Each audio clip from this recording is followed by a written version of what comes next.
एकादश्याम निराहारः। एकादशी में भोजन नहीं लेना चाहिए। अब लोग एकादशी में रोटी खाते हैं और द्वादशी वेदी में व्रत रहते हैं गृहस्थ लोग। ये गलत है। भागवत से ज्यादा प्रमाण कोई नहीं है। लिखा है एकादश्याम निराहार। एकादशी में अन्न वर्जित है। इसलिए गृहस्थ लोगों को तो एकादशी पढ़े, पहली एकादशी रहना चाहिए।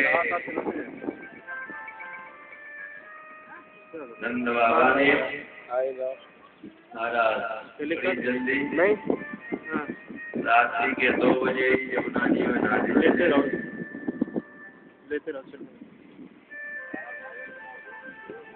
मानवों के नदियों में स्नान करने का समय 4 बजे का। तो राजसी बेला में जब जाते हैं तो वरुण के दूतों ने उनको पकड़ लिया। सवेरा हुआ, नंद बाबा का पता ही नहीं। चुप्तुम अवश्यंतः कृष्ण रामेश को कहा।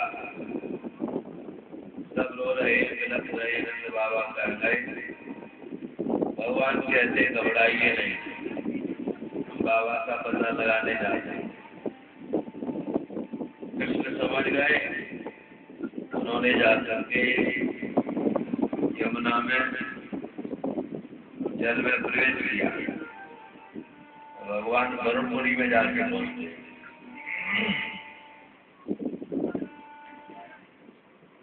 वरुण जी ने देखा नंद बाबा वहीं बैठे थे। भगवान श्री कृष्ण जब वरुणलोक में जाते हैं तो वरुण ने पूजा की थाली सजा करके भगवान का पूजन किया। नमस्तुभ्यं भगवते ब्रह्मणे परमात्मने। महाराज अब तो नंद बाबा के साथ करते ही मेरा खाना लाला या बड़लोक में भी यात्रा किया हो रही है। कन्हैया अपने बाबा को लेकर के ब्रज में आए। नंद बाबा ने पूरा समाचार सुनाया कि भैया ये तो साक्षात ईश्वर है। सब लोगों को बाबा ने बताया। इसके बाद कथा आती है भागवत में।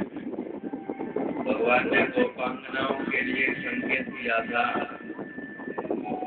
कुआर की सत्य पूर्णिमा के दिन हम आपको पुनः बुलावेंगे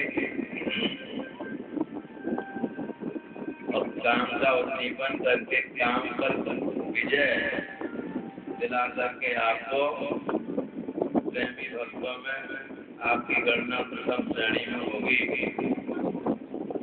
भगवान ने देखिए इस रात की कथा के विषय में बड़ा बताने जा रहा हूँ। राज के अधिकारी सभी है ही नहीं। न तो कथा का पढ़ने वाला बच्चा राज का अधिकारी ही बिरला हुआ और कथा के सुनने वाले भी राज के अधिकारी बिरले हुए।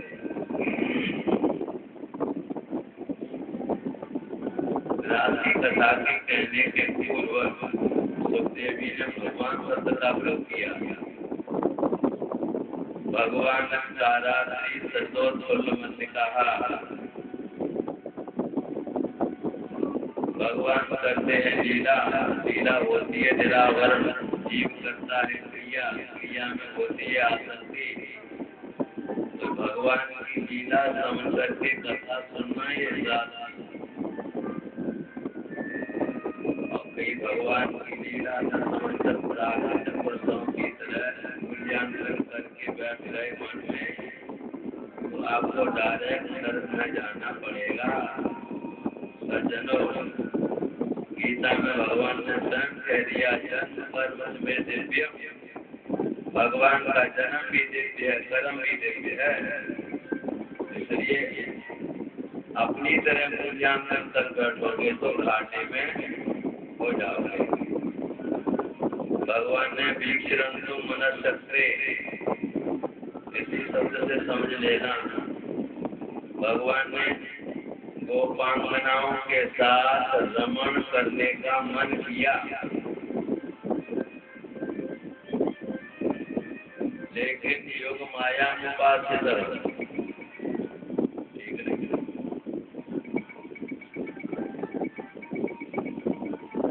यहाँ उपासना के दो शब्द हैं, योग माया। एक तो माया, योग माया भगवान के आदेश से सेवक की तरह सेवा करती है, ठीक है। अब यहाँ उपासक शब्द आया है, तो सेवक स्वामी सेवक की उपासना तो करेगा नहीं, तो उपासक शब्द लिख दिया है। तो यहाँ पर मेरे प्रिय श्रोताओ, भगवान रात में ब्रजांगनाओं को बुलाकर उनके साथ रमण करने के लिए मन करते हैं, तो अपनी ही आनंदमयी शक्ति, आह्लादनी शक्ति रास श्री राधा जी की उपासना करते हैं, तभी सफल हो पाएंगे ना। ब्रह्म की आनंदमयी शक्ति, जिसे आह्लादनी शक्ति कहती है, राधा तत्व है सज्जनों, आ गया समझे? तो उनकी उपासना की है। भागवत जी में वर्णन आया है, भगवान ने पुनः, अच्छा ये गोपियां कौन कौन गोपियां, एक बात और बता दें, कौशल देश की गोपी अयोध्या और मिथिलापुरी की है, और सोने की सीता जो बनी थी वो भी गोपी बन के आई। तो हमारा दंडका रंग के जितने साधु महात्मा थे वो भी गोपी बन के आए हैं, सिद्ध कोटि के महात्मा।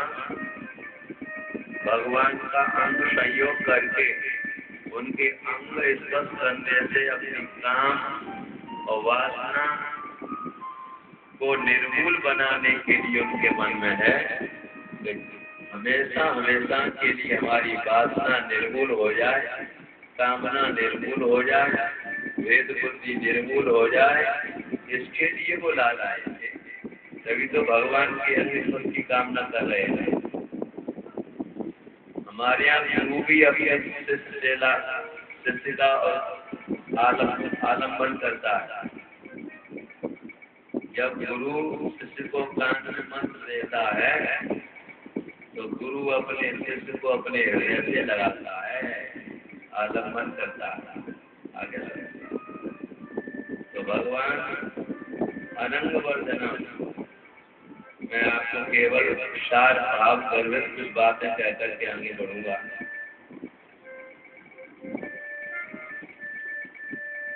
अनंग वर्धन कहते हैं काम का उद्दीपन करने वाला राग अलापा, ठीक है नहीं?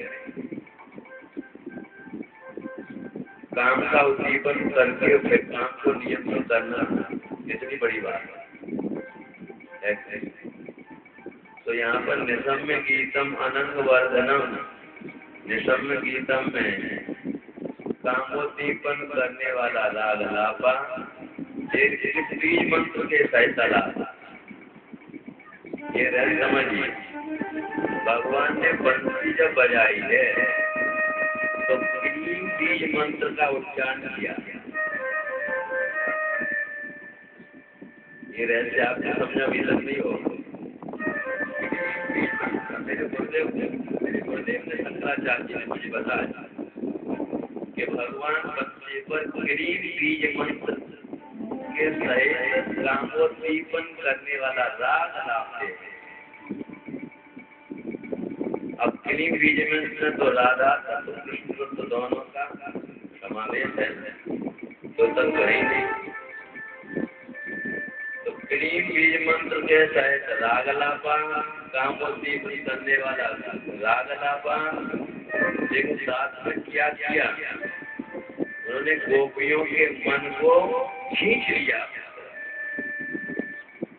अब इससे सिद्ध हो रहा है कि जिनके मन मधुकर को भगवान खींच लेवे क्या उस जीवात्मा का मन विषयों में भोगों में जाएगा क्या? बोलिए, जाएगा? नहीं जाएगा।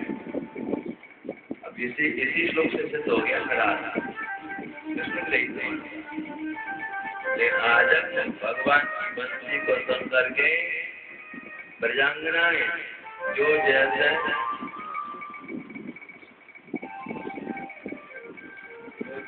तैसे ही उठाएं, जो गोपी जैसे थी उसी अवस्था में देखिए अपनी देह की सुध-बुध भूलकर देहवाद से आत्मवाद में प्रवेश करके चली है गोपा। कोई गोपी उस समय पर अपने वस्त्र पहन रही थी, कपड़े तो पहले लहंगा पहन के चलते थे, साड़ियाँ करने लगे, तो लहंगा की जगह फरिया और फरिया की जगह साड़ी पहन ले, वो नहीं रहा। कोई गोपी काजल लगा रही थी आंख में, तो एक आंख में काजल लग गया और दूसरी में लगाना चाहती है। कन्हैया की बंसी सुनी तो काजल की डिबिया गिर पड़ी, एक ही आंख में काजल लगाए गए चलते। साधारण नायिका जब अपने प्रियतम के पास मिलने जाती है तो श्रृंगार करके जाती है, तो यहाँ पर श्रृंगार कुछ भी नहीं, एक आंख में काजल है, अस्तव्यस्त शरीर के ऊपर। कोई गोपी पति की सेवा कर रही थी, छोड़ के चलती, कोई गोपी गाय का व्यवस्था में लगी थी, कोई बच्चों को दूध पिला रही थी, कोई कुछ कर रही थी। सज्जनों, कोई गोपी अपने लपसी बना रही थी रसोई घर में, लपसी, और लपसी को बिना अधपति छोड़ करके चल दी। भागवत जी में लपसी लिखी है सज्जनों, हाँ आप कहो पंडित जी में लपसी लिखी है, संयाम कहते हैं लपसी को। और लपसी इसलिए लिखती है कि माताओं को लपसी बहुत अच्छी लगती है। लपसी बनती ही नहीं करे, द्वार आता है तो करैया में घी बजे रहो, सुबह में आटो डालता और घोट रही है पावे अपने आटे को। फिर विचार करो कि घीया में कम है तो एक छोंक भर के फिर पहले घी आटे के अपूरे में फिर कमी पड़ी, फिर घी डालता, फिर जो गुड़ शक्कर डाल करके पानी डाल दिया, फिर देखा घी की कमी और है तो और घी डाल दिया। पहले घी आटे के अकोरने में घी, पानी, चीनी, शक्कर, गुड़ डाला तब घी। इसके बाद फिर देखा कि कमी फिर है तो फिर ने घी डालता ऊपर से, और फिर फरिया चुपरी घी तो और चुपरी के लपसी कर दी और फिर ले गए एक पहुंच घी वापस लपसी पे ऐसे कर और फिर ढांक के धर देंगे और पत्ते उसको कहेंगे तुमने भगवान पाए होंगे, पूरी भगवान हमने तो लपसी पाए थे। और जी पतोना लपसी में कितना बड़ा मार लगा, लपसी जैसा तो मारी नहीं। बोलिए वृंदावन बिहारी जय। तो गोपी लपसी पर की छोड़ करके चल रही थी। सज्जनों, आपको कहाँ तक सुनावे, भगवान के पास आती है, भगवान को स्त्री धर्म की शिक्षा देते हैं कि देखो पहले तो स्वागतम को महाभागा हरि भाग्यशाली प्रजांजनाओ तुम्हारा स्वागत है। स्वागतम को महाभागा प्रियम किम करवाने में, हम तुम्हारा कौन सा प्रिय कार्य करें। तुम ब्रज में चली आई इसी के लिए रात्रि में कभी घर से बाहर नहीं निकलना चाहता। इन बातों को सुनना माता। स्त्री को भगवान कह रहे हैं, स्त्री को कभी रात्रि में और दिन के 12 बजे भी दोपहरी में घर से बाहर नहीं जाना चाहिए। रात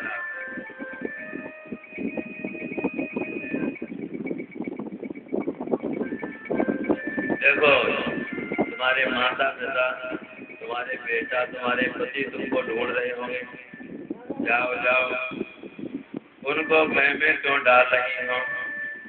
दृष्टम वनम कुस्मितम राकेशकर रंजितम यमुना सर्पल्लव शोभितम। यदि वन की शोभा देखने के लिए आई हो तो शोभा तुम्हें देखने चली जाओ। तुम्हारे बेटा रो रहे होंगे, पति तुम्हारी तुमको ढूंढ रहे होंगे, संकट में डाल दिया तुमने, और तुम अथवा मध्य स्नेहा सुवंत्यो यंत्रया आगतायुपन्नुम प्रियंते मई जंतव। ये चीज मुझसे प्रेम रखती है इसलिए आई ये कहो तो संसार में हर एक जीवात्मा मुझसे प्रेम रखता है। अब कहोगे कैसे प्रेम रखता है? जो अपनी आत्मा से प्रेम रखता है तो भगवान से ही प्रेम रखता है। आत्मबोध स्वरूप होकर के, निज बोध करके तभी तो आत्मा से प्रेम होगा ना। लेकिन सुनो गोपांगनाओ, शुश्रूषणम श्रीणाम परो धर्मो यमाया तद्बंधोनाम कल्याणम प्रजानाम दानमोषणम। स्त्री का सबसे बड़ा धर्म है अपने पति की सेवा करना। क्या बढ़िया बात कही है बाबा तुलसीदास जी ने भी। एक धर्म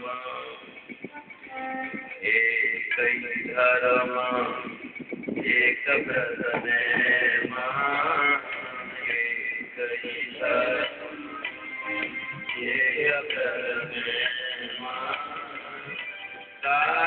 वचन मन पति पद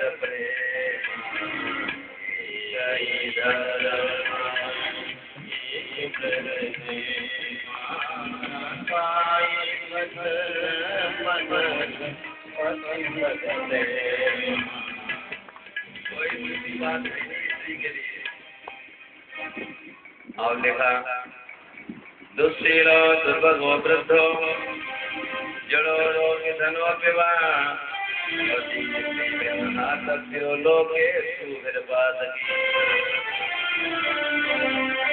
स्त्री का पति कैसा भी हो अच्छा है तो बढ़िया बात है। बाबा ने इसी श्लोक को लिख दिया रामदास मानस में। वृद्ध लोग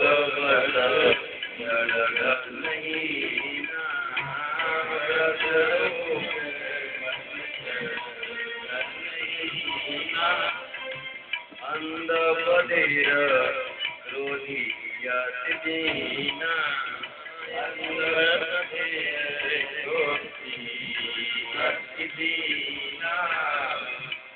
ऐसे पति कर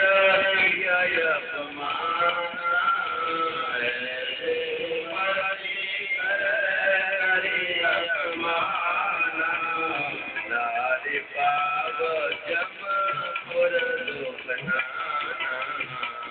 नारी पाव जमपुर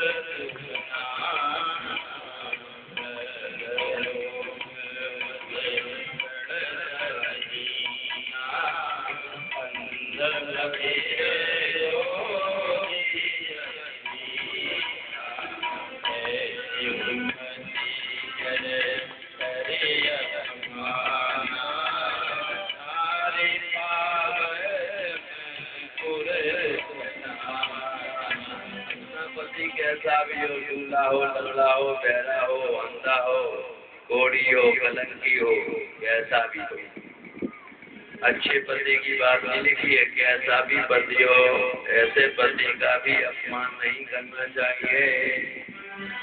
महाराज कितनी बढ़िया बात भागवत जी में भी लिखी, रामा में भी लिखी। इसलिए माताओं के लिए सबसे बढ़िया की बात है, इसको ध्यान में रखना। बाद में आपको लज्जावती नाम की पतिव्रता अपने पति को अपने कंधे पर बिठा करके कोड़ी बन गया, तो पति को कंधे पर बिठा करके अपने वैश्या के यहाँ ले जाती है पति की कामना पूर्ति करने के लिए। बोलिए ये बाबा भगवान कहते हैं देखो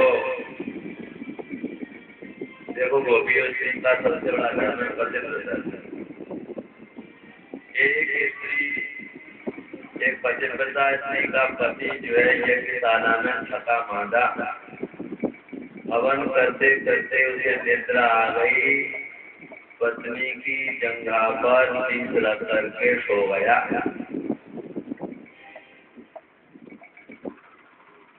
उस पतिव्रता का छोटा बालक घुटनों के बल रेंगता हुआ आ रहा है कुंड के पास। कुंड में अग्नि झरझर जल रही है। पतिव्रता विचार करती है कि यदि मैं अपनी जंघा हटा करके खड़ी होती हूँ तो पति जलते हैं, थके मांदे हैं, इसलिए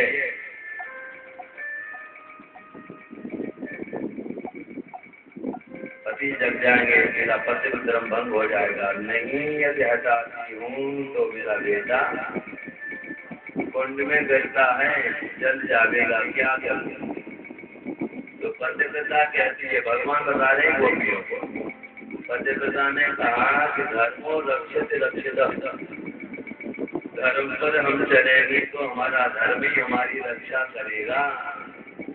उसने अपनी जंघा को भी हटाया, पति को सोने से जगाया नहीं। तब तक पतिव्रता का बालक कुंड की परिखा पर आकर के आराम से कुंड में गिर गया। अगले विचार करते हैं कि पतिव्रता के बालक को यदि मैंने जला दिया तो पतिव्रता मुझे शाप दे देगी, इसलिए दहकती हुई अग्नि प्रज्वलित कुंड की उदासनम चंदन इव शीतलः, चंदन का गाढ़ा लेप बन गई कुंड में, और पतिव्रता का बालक गाढ़े चंदन के लेप में गिर रहा। तो स्त्री का पतिव्रत धर्म कितना ऊंचा है, इसके मुकाबले कोई है ही नहीं। अब गोपियों के नेत्रों से आंसू की जड़ी लगने लगी, पैर के नाखूनों से जमीन को रोकने लगी। महाराज क्या कहते हैं, दही को लाल करके, अब श्याम सुंदर नहीं का, हे पंडित जी महाराज, भगवान से कहा, हे पंडित जी महाराज, तुमने दृष्टांत सुनाओ, तो दृष्टांत कथा हमारी सुन लेते। एक पतिव्रता स्त्री का पति मिलिट्री में नौकरी करता है, तो वो जा रहा है अपनी नौकरी पर। पत्नी कहती है, प्राणनाथ, तब तुमको ब्रेकफास्ट मिलेगा, सब्जी मिलेगी, तब चाय मिलेगी, तब नाश्ता मिलेगा, तब 12 बजे का भोजन मिलेगा, तब आपको फल मिलेंगे, तब आपको ब्याज मिलेंगे। तो मैं घर में रहकर के बात छानूंगी, इसलिए मेरा धर्म भंग होगा। अब मैं क्या करूं? पतिदेव कहते हैं कि मैं ले जाने की स्थिति में तो नहीं हूँ, तो तुमको साथ ले जाऊंगा, माता पिता की सेवा के लिए तुम्हें रहना पड़ेगा। तो मैं एक उपाय बताता हूँ कि तुम्हें कृषि की बेटी उसके सामने जो भी खाओ पियो, सामने रख स्थापित किया करना, तुम्हारे धर्म की रक्षा हो जाएगी। गोपियाँ बता रही है भगवान, कहते हैं गोपियाँ महाराज पतिव्रता की तो सब मिट्टी के जवान की धर्म पत्नी ने अपने पति के कहने से मिट्टी की मूर्ति पति की बना करके सेवा में लग गई। पति चले गए, अब पति को मौका मिला, छुट्टी मिली, घर आया, अंदर से सांकल लगी और मिट्टी के पति की पूजा में बैठी है। अब पति पुकार लगा रहे हैं, देवी के बाहर खोलो, मैं छुट्टी आ गया, किवाड़ लो, छुट्टी आ गया। तो गोपियाँ कहती हैं, पंडित जी महाराज, तो पतिव्रता खड़ी होकर के अपने पति के लिए किवाड़ खोले कि मिट्टी के धोंधा वाले पति की पूजा करती रहे। तो भगवान कहते हैं जब सच्चे पति आ गए तो मिट्टी के पति से क्या मतलब। तो गोपियां कहती हैं भगवान आपकी वाणी से हमारा न्याय हो गया, आप हमारे पति के भी पति हो, आप जगत के पति हो, हमारे पति के भी पति हो, आप जगत पति हो, इसलिए आप हमारा त्याग मत करिए। और सबसे बढ़िया बात क्या कही है भागवत जी में, मय्येवं केवल्य शिवावान गरितुं निसंतम संत्यज्य सर्वविद्यां सबपादमूलम। क्या बढ़िया बात है मेरे गोपाल गोविंद, हम समस्त विषय वासनाओं को तिलांजलि देकर के तुम्हारे पास आए। निर्णय हो गया क्या? और फिर महाराज आपने हमको बुलाया,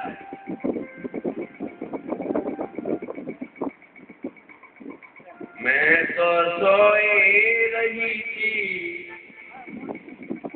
मैं तो सोई रही थी, बंसी काहे को बजाई, मैं तो सोई रही थी, काहे को बजाई, मुरली काहे को बजाई, तो सोई रही थी, मैं तो सोई रही थी, बंसी काहे को बजाई, मुरली काहे को बजाई।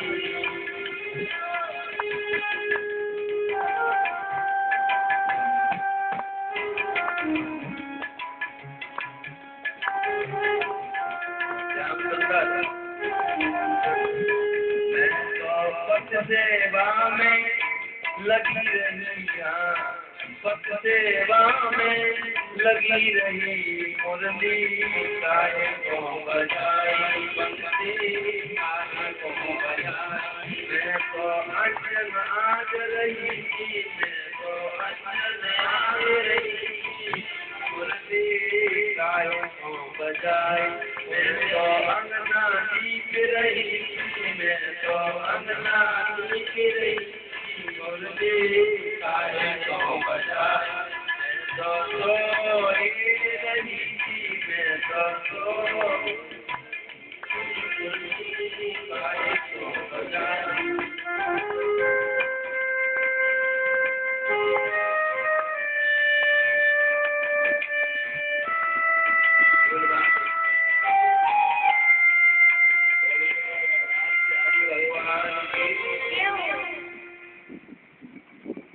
गोपांगनाओं की एक ही बात दास के विषय में आप सुनिए।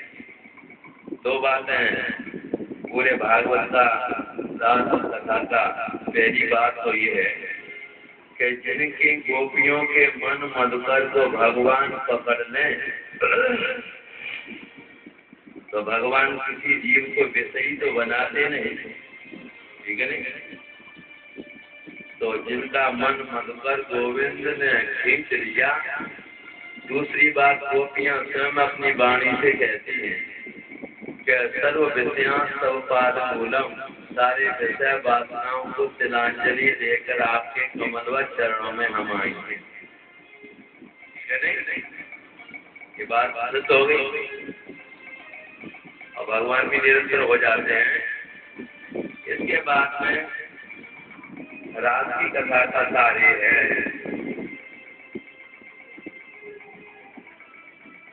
आपने देखा है बच्चा दर्पण में अपना मुंह देखता ही देखता। बालक अपने दर्पण में मुंह देखता, तो मुंह देख करके जैसा उसका रूप होगा वैसे ही दिखलाई पड़ेगा। और देखते देखते कभी कभी बालक अपनी जीभ निकाल देता है दर्पण में, ठीक है नहीं। तो जीभ निकली देखता है तो फिर मुंह आता है दर्पण पर। कई एक्टिंग करता है दर्पण को देख करके छोटा सा बालक। There are many actions in mirror. दर्पण में कई एक्टिंग करता है, बार बार कई अपनी भाव भंगिमाओं को दिखाता है। तो जैसे छोटा बालक अपने आप में दर्पण में अपने विग्रह को देख करके अपने आप में रमण कर रहा है, खेल रहा है, ऐसे ही भगवान का मानो अपने आप में ही रमण है, अपने आप किसी से अपने आप। और आत्मा देखिए आनंद अनुभूति करने के लिए योगी अपने आप में तो रमण करते हैं, उनके साथ कोई स्त्री होती है क्या? ठीक नहीं, कोई स्त्री होती है,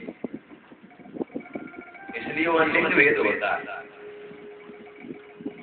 यहाँ तो भगवान ने इन सिद्ध कोट के महात्माओं को गोपी स्त्री भेद में बुला करके और एक प्रयोग किया है, प्रैक्टिकल किया है कि हम आपको काम के ऊपर कैसे उठाएं, वासना मूल कैसे बनाएं। इसलिए महाराज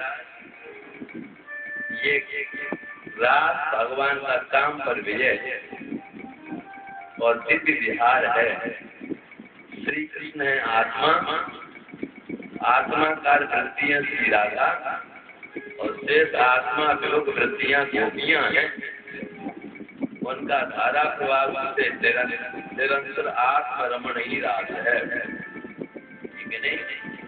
जैसे योगी नित्यानंद में मस्त रहता है अपनी मस्ती में, इसी प्रकार से मानो भगवान का गोपांगनाओं के साथ में रमण है। रमण शब्द व्यापक है सज्जन।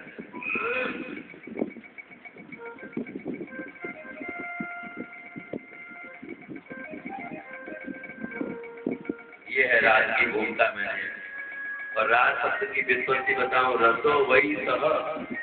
अब कथा विस्तार तो बहुत है राज का, गोपी अक्सर ध्यान होते हैं, गोपियां रोती हैं, बिलखती हैं, सब रोने बिलखने की बात आपको बता दें कि जीवात्मा को परमात्मा हमेशा वियोग होने पर रुदन से ही मिलता है।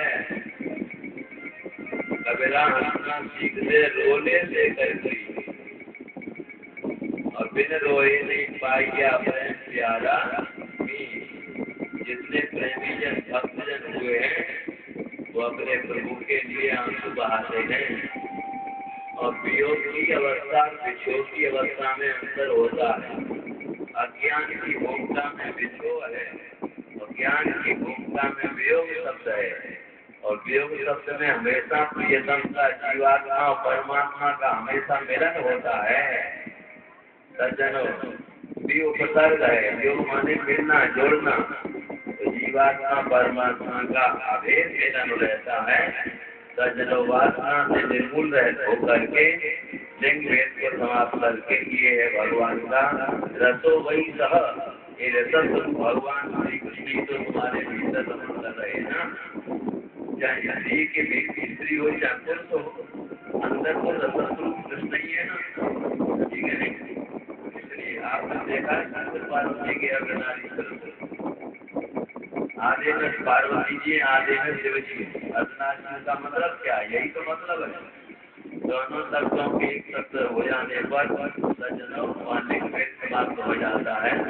इसलिए रस स्वरूप श्याम सुंदर, चाहे स्त्री हो चाहे पुरुष हो, व्यवहार जगत में लिंग भेद से एक सार्थक भेद से आत्मा स्त्री की शरीर में जो डिवाइन लाइट आत्मा है और उसके शरीर में जो डिवाइन लाइट आत्मा है, क्या उसमें लिंग भेद है? क्या नहीं है, वही लिंग भेद है।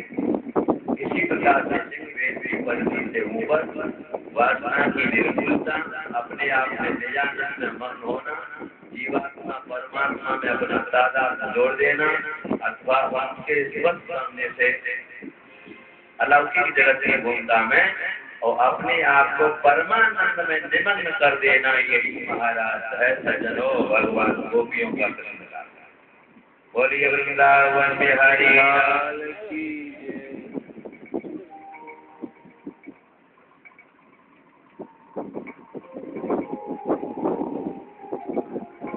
और जगत की दृष्टि से देखा जाए, लौकिक की दृष्टि से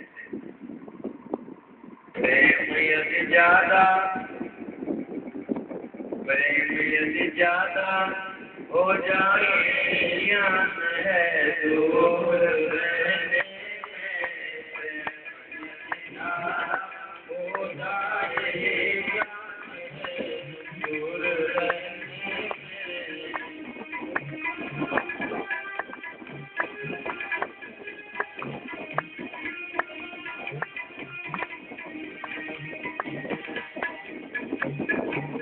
प्रेम यदि ज्यादा हो जाए ज्ञान है दूर रहने में प्रेम यदि ज्यादा हो जाए ज्ञान है दूर रहने में लौकिक जीवन के दोष बताना ये भजन ये परमात्मा की प्रेम की प्रति का भजन नहीं है। आप लोगों के लौकिक जगत में जो आदमी प्रेम के चक्कर में पड़ करके बर्बाद हो जाते हैं और प्रेम प्रेम कहकर के अपने संसार में चले जाते हैं, प्रेम प्रेम कहकर के जैसे वासना में चले जाते हैं, अपने जीवन को बर्बाद कर लेते हैं। इसलिए प्रेम तत्व तो ज्ञान के द्वारा परमात्मा जाना जाता है और प्रेम के द्वारा परमात्मा डूबा जाता है। इसलिए प्रेम तत्व के बात को कहकर के मैं तुमको सावधान करने जाता है लौकिक प्राणियों को। आप चलो प्रेम यदि ज्यादा हो जाए ज्ञान है दूर रहने में प्रेम यदि ज्यादा हो जाए ज्ञान है दूर रहने में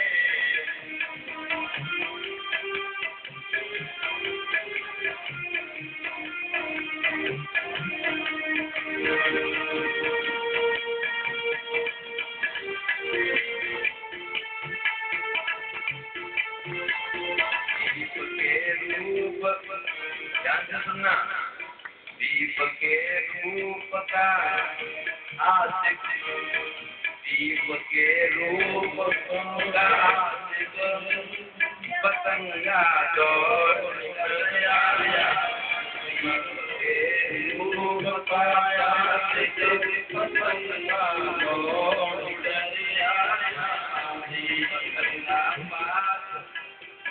पतंगा पास ना जइयो ज्ञान है दूर रहने में पतंगा मत जइयो ज्ञान है दूर रहने पतंगा पास जइयो ज्ञान है दूर रहने बढ़ जाए ज्ञान है दूर रहने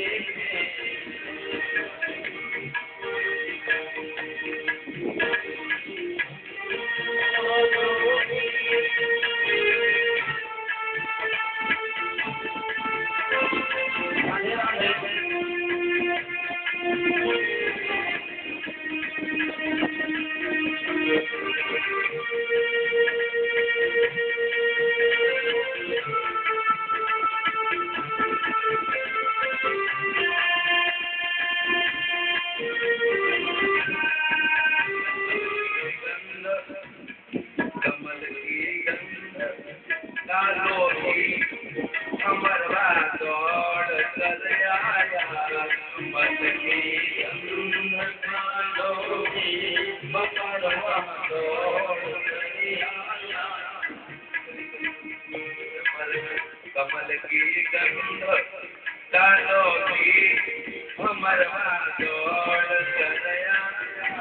कमल की गंध डालोगी हमरवा दौड़ कर आया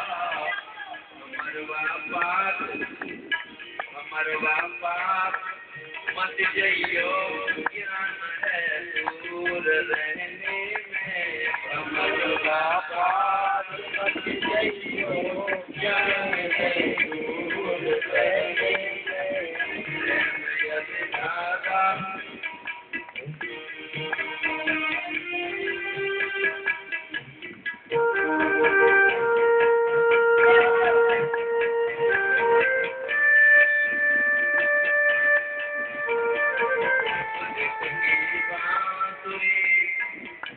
बधिक की बांसुरी सुनकर हिरनवा दौड़ कर आया।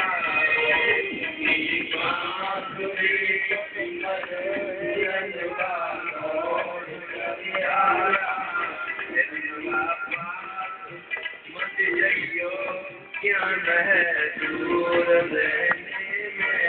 हिरनवा पास मत जाइयो ज्ञान है दूर रहने में। जाना बढ़ जाए ज्ञान है दूर रहने में। ज्यादा बढ़ जाए ज्ञान है दूर रहने में। कृष्ण से बहु प्यार करनी। कृष्ण से बहु प्यार करनी। बसे थे द्वारिका जाकर। बसे थे द्वारिका जाकर ज्ञान है दूर रहने में। बसे थे द्वारिका जाकर ज्ञान है दूर रहने में। ज्यादा बढ़ जाए ज्ञान है दूर रहने में। ज्यादा बढ़ जाए ज्ञान है दूर रहने में।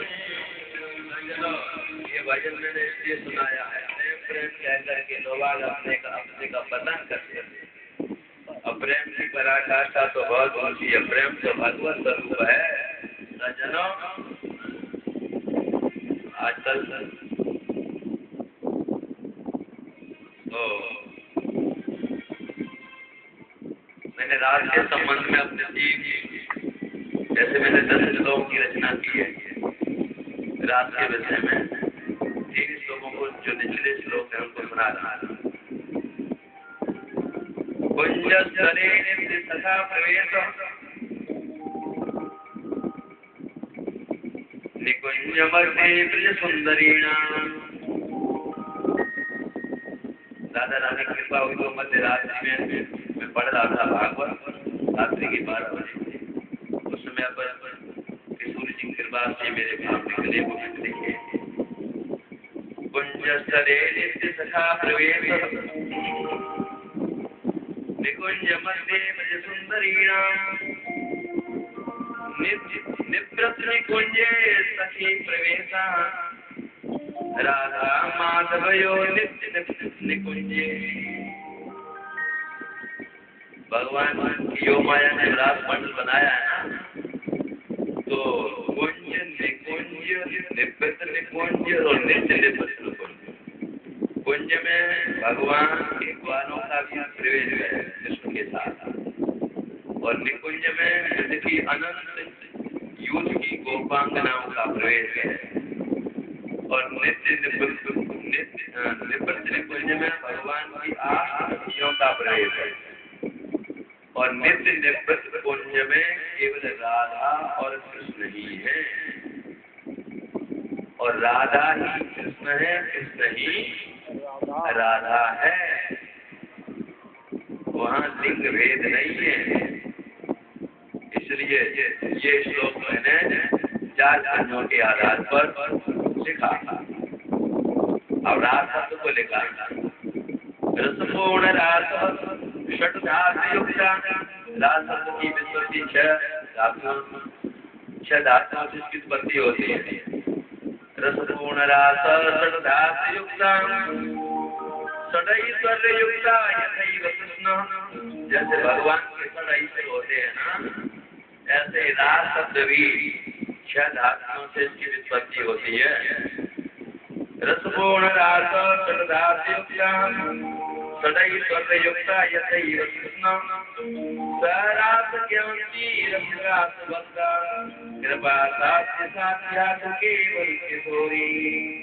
जब राधा रानी की कृपा होती है मेरे प्रिय श्रोताओं, तब रास का जो रसिक होता है वो रास की वैद्य को और रास के रहस्य को समझ पाता है। यथा बालका दर्पणं क्रीडयन्ति मैंने भी बताया था। यथा बालका दर्पणं क्रीडयन्ते सुखानुभूति स्वरूप बोधम तथैव राधा मुकुंदो विलासः जानामि योगी जानामि भक्तः। इसको योगी जान सकते हैं, भगवान की प्यारे भक्त जान सकते हैं, और किसी बस की बात नहीं है। इसलिए बोलिए राम प्यारी भगवान की जय। ये मैंने कथा आपको सुना दी। अब आगे कथा को लेके चलता हूँ। भगवान देवयांजनाएं जिनको भगवान के इस रासलीला के दिव्य आनंद को अपने आप में स्थापित करके ब्रजमंडल में महाराज कृष्ण स्वरूप हो जाती है, भगवत स्वरूप हो जाती है।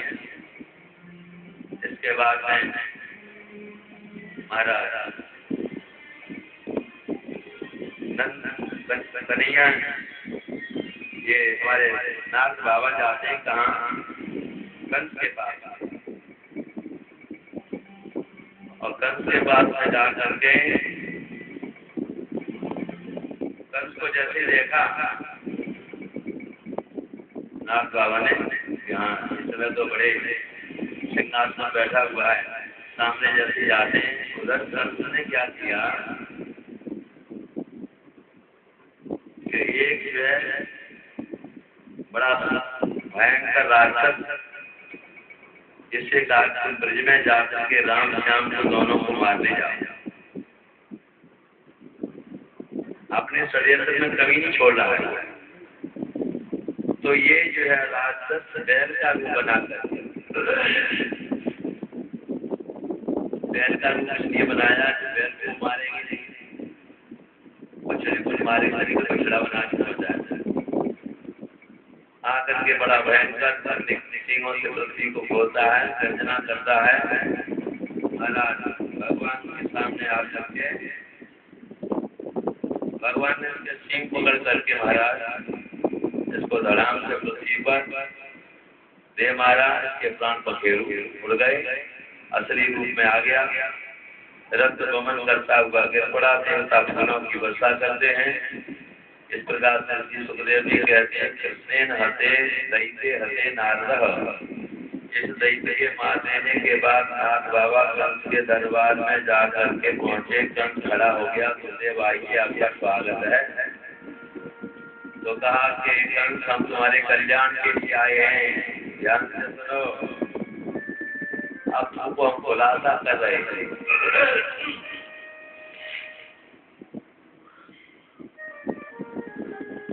तुम्हारे हाथ से जो कन्या छूट के गई थी ना, आकाश में दुर्गा बन गई थी। ये कन्या यशोदा की कन्या थी।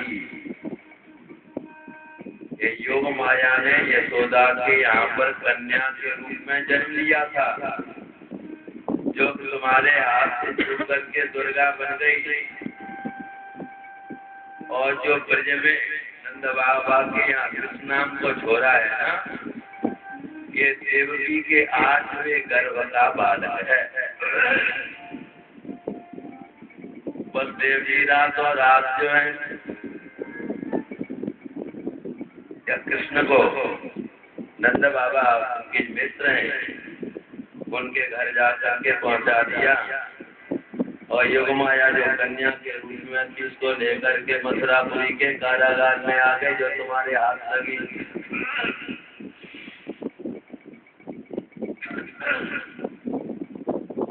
एक बात और बतावे कि तुम्हें बता दिया गया देवकी का 7वां गर्भ खस गया है।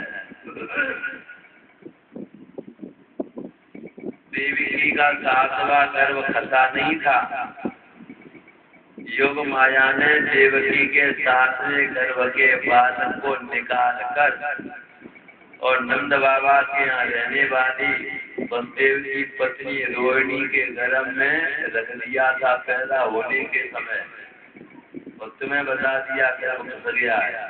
तो बलराम नाम का जो छोरा है ना, ये देवकी के 7वें गर्भ का ही बालक है।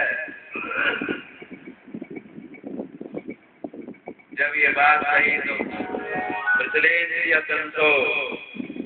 कंस की इंद्रियां प्रचलित हो गई, अपने हाथ में नहीं रही, तलवार को हाथ में लेकर के और वसुदेव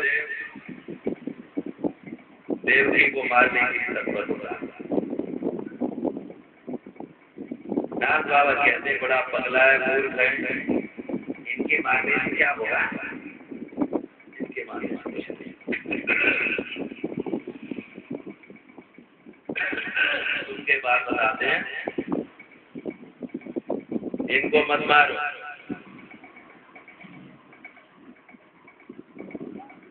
तो ईमान गया कंस। वैसे देवकी वसुदेव को मथुरापुरी की जेल में से निकाल के स्वतंत्र कर दिया। नाथ बाबा के वचनों को सुनकर के पुनः वसुदेव देवकी को हथकड़ी बेड़ी पहना करके जेल में पुनः पड़ गया।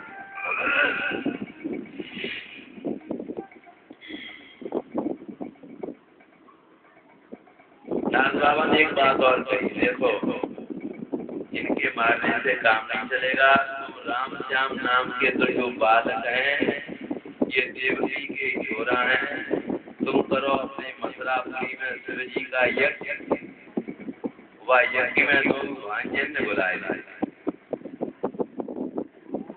क्योंकि यज्ञ में तो भांजों की भी जरूरत पड़ती है ना, भांजों को बुला लो। और यज्ञ कहीं तुम्हारी सफल हो गई कंस, तो फिर तुम्हें कौन लगता है, तुम ही तुम हो जाओगे।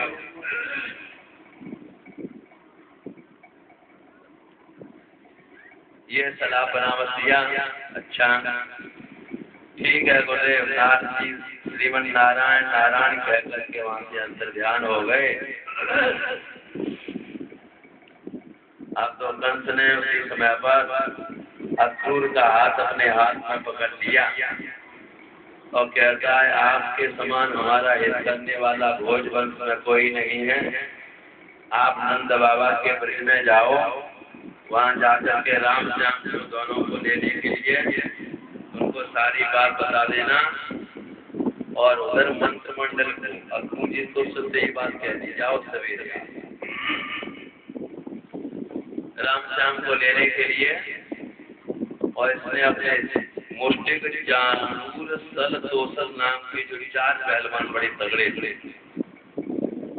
महाराज, इनको बुलाया और कुबलिया के नाम के हाथी का जो पीलवान था वो बुलाया और कहा कि धनुष की तैयारी तो हम कर रहे हैं, एक काम और करो कि मथुरापुरी में एक मल्लशाला बनाओ, अखाड़ा खोलो और उसमें पूरे विश्व के पहलवानों को आमंत्रित किया जाए और उसी मल्ल लीला के आयोजन में राम श्याम को भी बुलाएंगे। यज्ञ के बहाने और मल्ल लीला के बहाने बड़े बड़े मंच बनाए जाएंगे। वैसे अखाड़े के बीच में पहलवानों की कुश्ती देखने के लिए स्त्रियां नहीं जाती। कंस कह रहा है कि मथुरापुरी की स्त्रियों के देखने के लिए भी मल्लशाला में व्यवस्था की जाए। मुख्य दरवाजे पर कुबलिया के नाम का हाथी लगा देना। यह सारी बातें कहकर असुर जी को समझा दिया, जाओ लेने के लिए। इतनी व्यवस्था करने के बाद कंस ने फिर एक असुर पहुंचा दिया राम श्याम को मारने के लिए। ये कहते सुखदेव जी केसी तो कंस रहते मही महायो निर्जन मनोजव छटाबूता प्रजमान समतलम करुण नवो रिश्ता खिला। महाराज केसी नाम का दही एक घोड़े का रूप बनाकर अपने फूलों से पृथ्वी को विदीर्ण करता हुआ बड़ा भयंकर शब्द कर रहा है। आया भूमंडल में भगवान के पास जाकर के जाने दुल्हन ही नहीं, भगवान दुल्हन ही बचाएगा। पदभ्याम पश्चात पदभ्याम कृष्णम चलाएगा, बचा करके भगवान ने महाराज हमारे कन्हैया ने बड़ी फुर्ती से पीछे जाकर के दोनों पैर कन्हैया की उम्र कितनी है? 11 साल की उम्र है, दोनों पैर पकड़ करके घुमा रहे हैं और घुमा करके 100 धनुष डोरी को हटाकर धनुष की 100 धनुष की जितनी लंबाई होती है फेंक दिया देने की तरह। सुखदेव जी कहते हैं पुनः सावधानिया पुनः वह केसी नाम का दैत्य सावधान होकर के खड़ा हो गया और भगवान के सामने एक मुंह को फैला करके दौड़ पड़ा। भगवान ने अपनी दाहिनी भुजा मुख में डाल दिया। ऐसे भगवान की दाहिनी भुजा जैसे वेद में सर्व प्रवेश करता है, भगवान की भुजा उसके जाने लगी मुखमंडल में। महाराज भगवान की भुजा के स्पर्श से महाराज इसके दांत गिर पड़े, दांत टूट गए और भगवान की भुजा जैसे जलोदर के रोग में पेट बढ़ता है ना, ऐसे भुजा बढ़ रही है। इसके प्राणवायु रुद्ध होने लगी, नींद करने लगा, पेशाब करने लगा, प्राण फेरू उड़ गए और महाराज आराम से मृत रहित होकर के भूतल पर गिर पड़ा। भगवान के ऊपर फूलों की वर्षा होने लगी। अब पहुंचे भगवान के पास नाथ बाबा। पहले तो संत को सारी व्यवस्था बता,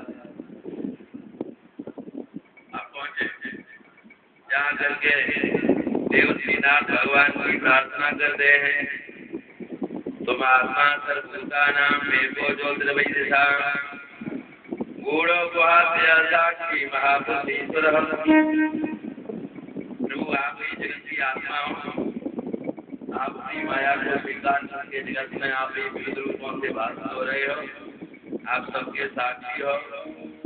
ये जीव जो है, ये जीव संज्ञा से इस कोटि में पहुंचे। ये जीव आत्मा तुम लोग जीव संज्ञा, तो जीव की भी तो लक्षण है ना, अर्थ विशाल लोक ज्ञान और जीव धर्म विद्या अभिमाना। तो जीव अपने जीवन बनेगा, त्याग करके जीवन लक्षणों का त्याग करके इस कोटि में पहुंचे और इस कोटि से फिर कूटस्थ हो और कूटस्थ कोटि से तब जो है महाराज ब्रह्म कोटि में जीवात्मा पहुंचता है। ब्रह्म कोटि कोई आत्मा कोटि कहा गया है, स्वरूप कोटि कहा गया है, निजबोध कोटि कहा गया है। तो इस प्रकार से कहते हैं देवसीनाथ को जीवात्मा इस प्रकार से अपने आप में ही आपको जान करके और ब्रह्मविद हो जाता है, ब्रह्मविद हो जाता है। ऐसे प्रभु आपके लिए नमस्कार है। और प्रभु एक बात बताऊं, इन गुणों के बीच रहते हुए भी ये जीवात्मा का संकल्पित सत्य होता है, मजबूत होता है, तो वो आपको पा जाता है, अपने आप को पा देता है। अन्यथा वो अज्ञान व जगत में भटकता रहता है, भ्रमता रहता है अज्ञान के कारण। इसलिए प्रभु जैसे भगवान आप ही उस जीव पर जिस पर कृपा करते हो, तो कृपा के द्वारा वो जीव आपको पा देता है। लेकिन उस जीवात्मा को भी परमात्मा को अपने स्वरूप का बोध करने के लिए उसे छटपटाहट होनी चाहिए। महाराज कैसे कह करके प्रार्थना की, अब कहते हैं कि मेरे नंद नंदन यशोदा नंदन, आपने ये दैत्य मार दिया, बहुत अच्छी बात हुई। एक बार ये दैत्य के शब्द को सुनकर के देवता लोग अपने अपने स्थान को छोड़ करके भग जाते थे। जब सरसुरी में जाता था केसी नाम का दैत्य, तो इसकी आवाज को सुनकर के देवता इंद्र अपनी गद्दी को छोड़ के भग जाता।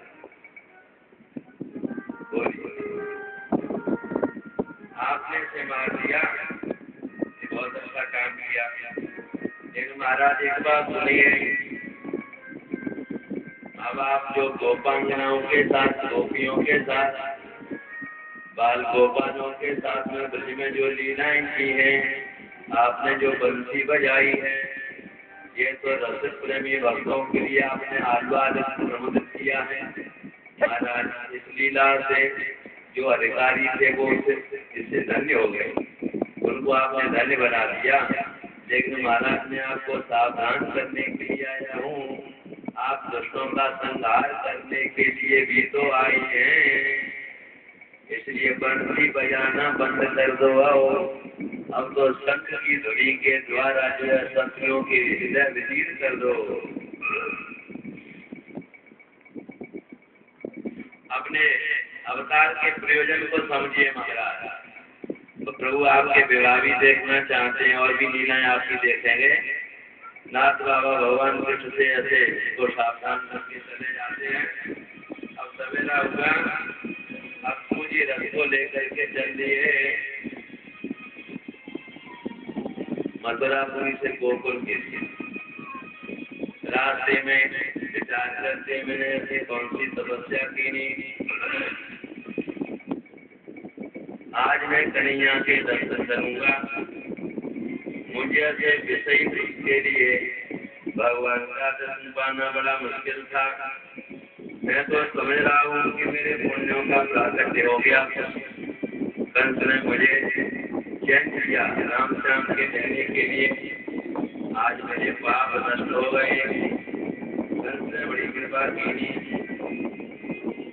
जिन भगवान के कमलवत चरणों के लिए ब्रह्मा शिव जी लक्ष्मी जी सहलाती रहती है महाराज, ऐसे प्रभु के मैं दर्शन करूंगा।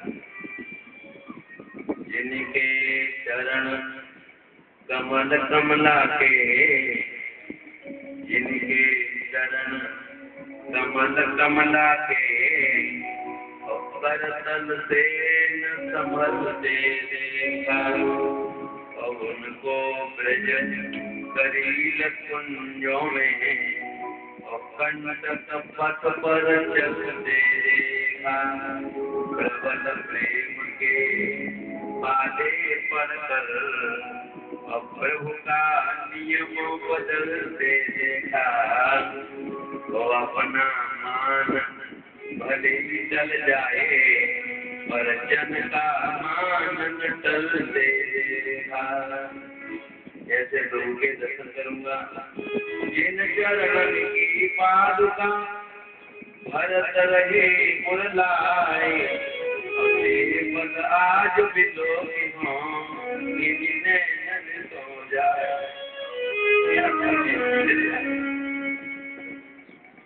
कहाँ तक बतावे सवेरे का चला हुआ रास्ता फूल का, जब ब्रज की भूमि में प्रवेश करता है, ब्रज की लता पताओं को देखते हैं, ब्रज मंडल की प्रेम की महिमा को जब देखते हैं, इधर आओ ब्रज मंडल खींच रहा है। सज्जनों, इस प्रकार से अक्बर जी सायंकाल के समय अपने गाय जवन का तरह होने वाला था। राम श्याम दोनों लोहरी लिए हुए गाय जवन के लिए।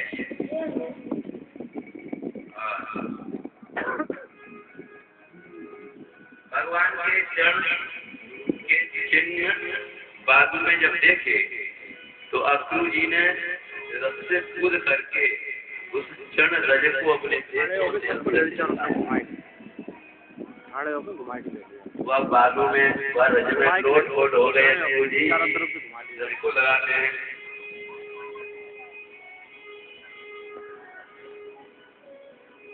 भगवान के चरणों में जाकर के गिर पड़ते हैं डंडे की तरह।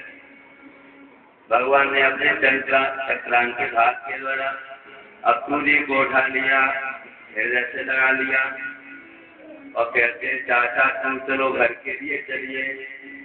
अंदर ले गए, इनके जो चरणों को धोया, मधुकर प्रदान किया। अपने हाथ से भगवान पलंग बिछाते हैं, वस्त्र बिछाते हैं, तकिया लगाते हैं।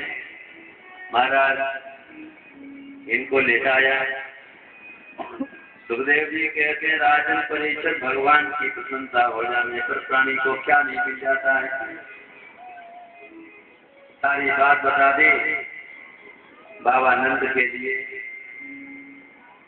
कंस ने, आप तो महाराज सब जानते हो, नंद बाबा गर्गाचार्य जी ने तुमको सारी बातें बता दी है और कंस के द्वारा कितने कितने दुख पहुंचाए गए।